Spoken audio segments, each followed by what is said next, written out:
लड़कों की संख्या कितनी है बताना है। ऑप्शन देख लेते हैं। पहला ऑप्शन दिया गया है 2520, दूसरा ऑप्शन 1764, तीसरा ऑप्शन दिया गया है 1914 और चौथा ऑप्शन हमें दिया गया 2012। तो हम लड़कों की अगर संख्या की बात करें तो लड़के कितना है यहाँ पर 70% है। 70% लड़के हैं तो बाकी बची हुई लड़कियां रही होंगी। अगर हम लड़कियां देखते हैं तो लड़कियां यहाँ पर कितनी रही होंगी, 100% कुल छात्र होते हैं। अगर कुल छात्र 100% हैं उसमें से लड़के कितने हैं, 70 हैं। लड़के और लड़कियां ही कुल मौजूद रही होंगी स्कूल में, तो यहाँ पर हो जाएंगी 30% लड़कियां।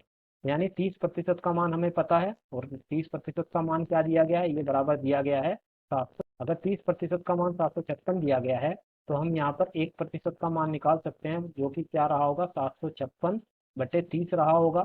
अगर हम इसको 3 से भाग देते हैं तो 3 × 3 चला जाएगा। फिर हम देखते हैं तो यहाँ पर 3 × 2 = 6 चला जाएगा।